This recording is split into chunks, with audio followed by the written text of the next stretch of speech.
Ibarat kalau misal sekolah itu bayar SPP gitu. Wa mahma kana al-hajju musiran falyubaligh fi tawsi'in nafqati 'alal fuqara wal masakin. Apalagi orang yang melakukan ibadah haji misalnya dia berkelebihan, musir, hartanya berkelebihan. Alhamdulillah nih kita mau berangkat haji, duit kita alhamdulillah ada, dan bukan cuma sekadar ada, melebihi dari kapasitas yang ada. Nah kalau begitu jadinya falyubaligh fi tafsi'in nafqah 'alal fuqara wal masakin. Hendaklah dia betul-betul memaksimalkan dalam meluaskan nafkah kepada fakir miskin, bahkan tetangga-tetangganya yang fakir, yang miskin dikasih.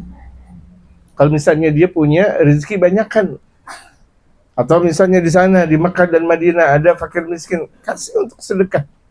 Untuk kesempatan kita untuk bersedekah di Mekah dan di Madinah, bukan kemudian dia melakukan ibadah haji kemudian di Mekah Madinah minta dong, nggak boleh. Jaga wibawa haji. Jadi kalau misalnya betul-betul nggak mampu, ya jangan berangkat haji. Mampu kira-kira luas bahkan rezekinya, berangkat. Kalau perlu orang-orang yang ada di kloter kita atau di kelompok kita atau siapa saja orang membutuhkan, kita kasih. Kalau kita perlu kasih, nggak perlu kita kasih pinjaman. Kalau pinjaman itu kan berbentuk hutang. Kalau kita kasih, alhamdulillah. Untuk kalau kita mampu, jangan sampai kita berangkat haji kemudian minta-minta di sana. Ingat, banyak orang nih melakukan ibadah haji tujuannya bahkan minta-minta. Dalam haji itu minta-minta persiapan untuk setahun. Nggak boleh kayak begitu jadinya. Mencela dirinya sendiri dan mencela agamanya. Karena Islam nggak pernah mengajarkan tentang minta-minta. Agama kita nih, man fataha bab su'ali fatahallahu, man fataha bab su'al, barang siapa yang membuka pintu minta-minta. Kalau misalnya dia udah ngebuka aja minta sekali sama orang, fatahallahu lahu baban, fatahallahu lahu sab'ina baban minas su'al. Allah buka buat dia 70 pintu minta-minta lagi. Kalau orang udah kebiasaan minta-minta, ya udah minta-minta. Hati-hati terus minta dong. Suka dia kesana kesini minta. Saya mau berangkat ziarah, minta dong. Dalam istilah dawir. Dawir sana, dawir sini. Kalau nggak mampu ya jangan minta-minta. Kita mau berangkat haul, jangan minta-minta sama orang. Nggak boleh. Saya ini mau berangkat haul, minta dong. Tolongin saya dong, 25.000 kayak 25.000. Nah 25.000 dikali 100 berapa? Nggak boleh seperti itu. Kelihatan sih haul, kelihatan sih kita mau melakukan ibadah umrah, apalagi haji, minta-mintanya itu yang nggak boleh. Jaga wibawa kita jemaah sekalian, bahwa kita adalah seorang muslim. Jangan biasain banget dawir-dawir, minta-minta. Ketok, anu mau berangkat haji nih. Ketok, anu mau berangkat umroh. Ketok, anu mau berangkat haul. Nanti anu doain ente haul. Nggak perlu didoain juga. Mustajab di sisi Allah Subhanahu wa Ta'ala. Jangan menjual belikan agama. Pokoknya ente doain dalam haul.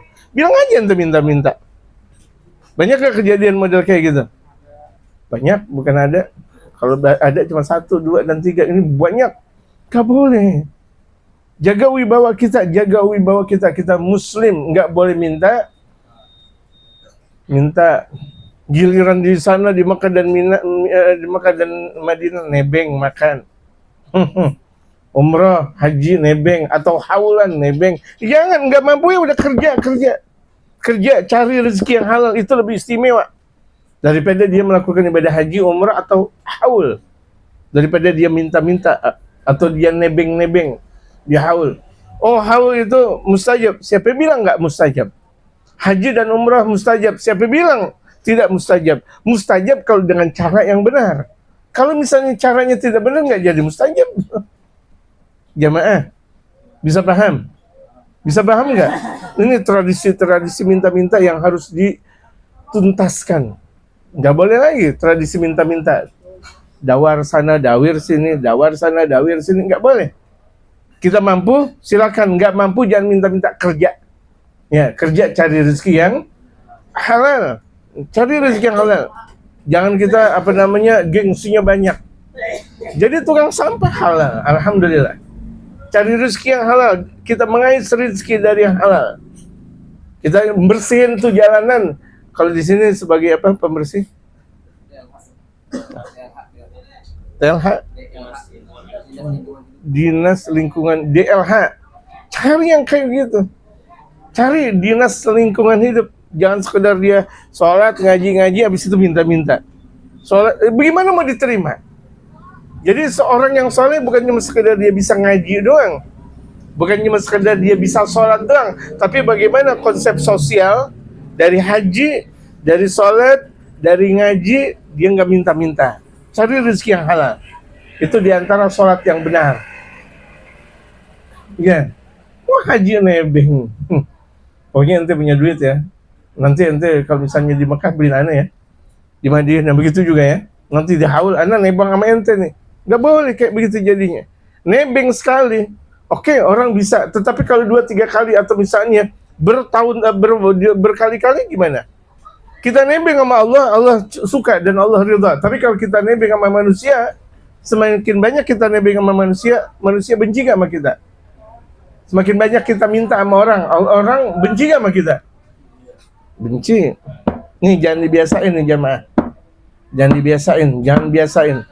Gak bisa diterima oleh Allah Subhanahu wa taala kalau hasil minta-minta. Gak usah berangkat haji dan umrah, mendingan dia cari rezeki yang halal. Ya jamaah, gak usah ikut haul ke sana dan ke sini kalau dia nggak mampu. Daripada dia nebeng-nebeng di sana, pada akhirnya dia dawar dan dawir. Sana dan sini dia ketok satu orang. Atau dia WA orang-orang. Dia WA orang-orang, ini mau berangkat haji nih, anda mau berangkat umrah nih, anda mau berangkat umrah mau berangkat haul, ente mau dapat berkah gak? Astagfirullah.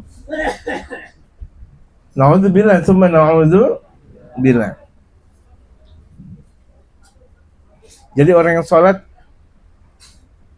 kufur, orang yang sholat itu arif dia. Orang yang sholatnya benar, ngajinya benar, nggak pandai minta-minta. Nggak. Bahkan terkadang dikasih saja dia lihat dulu siapa yang ngasih. Berapa banyak mereka para ulama-ulama kita ketika dikasih oleh seseorang nggak lantas langsung diambil. Nggak lantas diambil. Andaikan itu diambil nggak langsung dipakai untuk dibelikan lauk atau makanan dan sebagainya. Tuh lihat ulama-ulama kita saking wara', saking apiknya mereka beragama. Mana wara'nya kita? Kita ngaji tapi nggak menjalankan wara'. Cuma-cuma kita haji dan umrah, cuma-cuma kita haulan kalau kita minta-minta atau nebeng-nebang. Ada biasanya ada yang kaya, ayo ke sana. Ada orang kaya dideketin, insyaallah. Itu orang kaya gengsi juga. Orang yang makan sama dia semuanya dibiayain. Alhamdulillah. Sarapan pagi aman. Tinggal makan siang nih bagaimana? Makan malam nih, astagfirullahaladzim. Diterima nggak oleh Allah? Nggak diterima. Gitu. Hasil minta-minta. Wa mahma kana al-hajju musiran falibali fi tawsi'in nafqati 'ala al-fuqara wal masakin wa badil ma'rufi lil du'afa wal muqillin. Dan bahkan mencurahkan kebaikan buat mereka du'afa orang-orang yang butuh. Wal muqillin orang-orang yang sedikit hartanya. Kalau perlu kita ngebantu orang. Bukan malah kita minta bantuan orang. Kita haji, umrah, kita haulan, kemana-mana. Kalau perlu kita ngasih, bukan kita malah minta sama orang. Paham jamaah? Paham jamaah? Jangan biasain nebeng-nebeng, jangan biasain. Gitu. Khususan li haula'i wa li ghairihi minal muslimin umuman. Terlebih khusus buat mereka yang melakukan ibadah haji. Umumnya buat kaum muslimin, jangan sekali minta-minta. Kita ini nggak haji, nggak umrah, nggak haulan, nggak minta-minta. Apalagi kalau haji dan umrah dan haul, jangan minta-minta, jangan. Nggak mampu nggak usah ikut gitu. Nggak mampu nggak usah haji dan umrah, orang nggak mampu. Mukhlisan fi dzalika lillahi rabbil alamin, karena ikhlas karena Allah Subhanahu wa taala, ikhlas maka Allah. Jadikan segala sesuatunya ikhlas. Kalau ikhlas kita tahu diri jamaah. Kan yang tahu diri kita siapa? Kita sendiri, kita mampu, bismillah. Ya, kita mampu, bismillah, berarti kita tahu diri sendiri. Orang yang arif bijaksana adalah orang yang mengetahui keadaan dirinya. Gitu. Waliyakun fi safarihi mutawadhi'an mutakhasyi'an, jadikan perjalanan hajinya itu tawadhu, khusyuk, betul-betul tawadhu, jangan pernah membanggakan diri. Ini saya di Indonesia sebagai apa? Sebagai pejabat. Saya di Indonesia sebagai pimpinan. Enggak ada, di sana sama semuanya. Di Mekah, di Madinah, di seluruh alam semuanya kita sama. Enggak ada perbedaan. Perbedaan cuma sekedar kerjanya saja. Kerja karena memang dia karir, nggak ada masalah. Karena dia mencapai titik-titik yang sudah dia lalui. Dia menjabat sebagai ini dan itu, nggak ada masalah. Tapi untuk masalah bertakwa, siapa yang mengira? Bisa jadi tukang sapu lebih bertakwa kepada Allah daripada seorang direktur. Mungkin seorang sapu bisa jadi dia lebih bertakwa. Karena takwanya seseorang bukan karena rupa, bukan juga karena kerjaan yang dia miliki, tapi karena takwa, karena hati. Takwa, hati. Bisa jadi rakyat jelata takwanya lebih banyak daripada orang kaya. Bisa jadi. Gitu. Sangat memungkinkan, atau mungkin orang kaya lebih bertakwa kepada rakyat jelata. Mungkin juga. Tapi itu semuanya dilihat dari hati. Mutamaskinan, tenang. Orang melakukan ibadah haji umrah tenang, jangan gerasak gerusuk. Kita lihat banyak tuh orang melakukan ibadah haji gerasak gerusuk. Mau ke toilet gerasak gerusuk, mau makan gerasak gerusuk. Ya kan, kalau misalnya di wukuf di Arafah gerasak gerusuk. Oh mau ini, masya Allah. Kalau lagi antri makanan juga gerasak gerusuk biar dia dapat, yang lain enggak. Atau contohnya kalau misalnya dalam keadaan haji kan banyak sabil.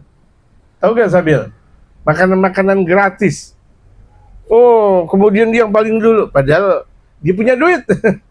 Dia punya duitnya banyak. Dolarnya luar biasa. Real Saudinya, Masya Allah. Rupiahnya dia bawa banyak. Dia ngantri sabil. Ya harusnya dia ngasih dong kepada orang. Boleh dapat sabil tapi jangan sampai ngantri. Karena dia punya duit kan. Jadi sabil buat orang yang kira-kira kekurangan atau kehabisan atau mungkin hilang hartanya. Memungkinkan orang dalam keadaan perjalanan hilang harta, mungkin. Nah ketika itu berarti kan kondisinya melemah. Gak ada masalah dapat sabil. Sabil itu makanan gratis. Misalnya minuman dan sebagainya, itu banyak kalau dalam keadaan haji dan umrah, wabil khusus haji. فعلى مثل هذه الأوصاف ينبغي له أن يفد على الله الملك الجبار المتكبر. Dalam keadaan tawadhu, jangan sombong, khusyuk hadir hatinya. Setiap perjalanan dia lihat hikmah yang ada di Mekahnya, di Madinahnya, perjalanannya pulang dan pergi, dia ambil hikmah. Berkumpulnya dia dengan sesama manusia dalam larutan, dengan jutaan manusia dia berkumpul menjadi satu. Ambil hikmah yang ada. Hati hanya berpaut kepada Allah. Dan dia adalah utusan menuju hadirat Allah, sang diraja yang maha diktator lagi maha sombong. Karena yang diktator hanya Allah. Yang maha sombong adalah Allah. Sedikit pun kita nggak boleh ngambil sifat diktator. Sedikit pun kita nggak boleh ngambil sifat sombong. Al-Kibriya uridai dalam hadis qudsi yang Allah berfirman, kesombongan itu adalah sorbanku. Karena milik Allah Subhanahu wa ta'ala. Jadi kita manusia sedikit pun sombong nggak boleh. Sedikit pun sombong nggak boleh. Saya sih sebenarnya tuh baca kitab bisa. Tapi saya malu aja. Malu, itu sombong tuh. Sombong. Sampai ngomong, saya sih sebenarnya baca kitab bisa. Cuma saya belaga-belaga aja. Sombong. Bilang aja nggak bisa baca kitab. Kan banyak orang setengah-setengah. Ustadz belum sampai, orang awam udah ngelebihi. Orang awam dia udah ngelebihi. Ustadz belum sampai. Tapi Masya Allah, ini anak bisa sebenarnya. Bisa aja. Tapi giliran dibaca, belepotan. Itu mah anak lagi pusing, lagi pusing. Bilang aja nggak bisa. Ketika seseorang udah mengatakan seperti itu, tanda sombong. Jadi kelihatannya ucapannya santai, tetapi nusuk hati. Itulah orang-orang yang bodoh. Tapi mereka para ulama kelihatannya Masya Allah luar biasa, tetapi santun. Berapa banyak ulama-ulama tegas, tetapi santun. Tegasnya adalah santun, tapi berapa banyak orang bodoh, santunnya itu malah merusak hati. Kelihatannya si santun, tapi malah merusak hati. Saya bisa tuh, bisa. Tapi saya malu aja. Sombong tuh dia. Sebenarnya tuh saya mimpin jamaah haji, sebenarnya saya bisa. Tapi saya nggak disuruh. Sombong tuh dia. Hati-hati. Orang yang melakukan ibadah haji, umrah, belum sempat taubat, minimal keder. Minimal apa? Keder. Minimal keder. Udah keder. Ada yang 2 hari 2 malam nggak bisa pulang. Nggak ketemu hotel. Padahal dia tawaf. Tawaf ngelilingin apa sih? Dia nggak ngeliat Ka'bah. Pengalaman saya bawa jamaah, ada bermacam-macam. Ada yang berwarna-warni. Dia tawaf nggak ngeliat Ka'bah, Masya Allah. Dia tawaf nggak ngeliat Ka'bah. Terus dia tawaf apa dong kalau begitu jadinya? Ada orang ketika dalam keadaan sa'i, ya, atau dalam keadaan sisi Ka'bah, berceloteh dia dalam hatinya.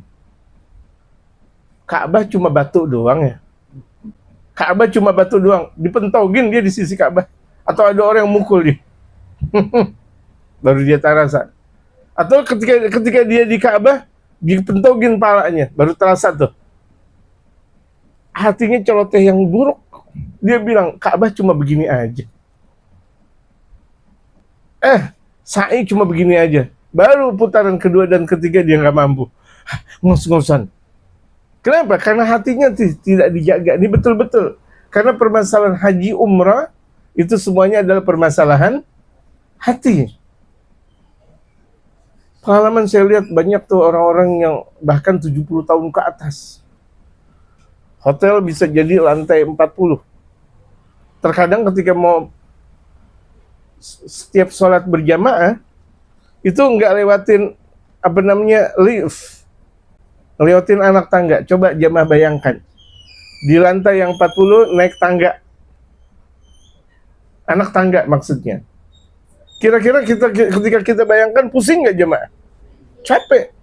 Itulah manusia. Tetapi kalau misalnya udah kehendak Allah, orang-orang tua bilang, insya Allah bisa, Allah takdirkan. Benar tuh bisa. Anak-anak muda usia 17, 18, 20, 30, setiap sholatnya di hotel. Zuhur, asar, maghrib, isya, subuhnya di hotel. Giliran kalau misalnya dia mau ngopi, bisa di sisi Masjidil Haram. Mau jalan-jalan bisa di sisi Masjidil Haram. Tapi giliran sholat nggak mampu. Kenapa? Nggak ada semangat. Nggak ada semangat. Akhirnya tuh yang kelihatan muda secara zahir, kelihatan kuat secara zahir, tidak mampu secara batin. Nggak bisa mereka melakukan. Orang-orang tua, 70 tahun, 80 tahun, bahkan lebih. Bayangin aja setiap sholat di Masjidil Haram. Bahkan sebelum adzan. Ini kan luar biasa jamaah sekalian.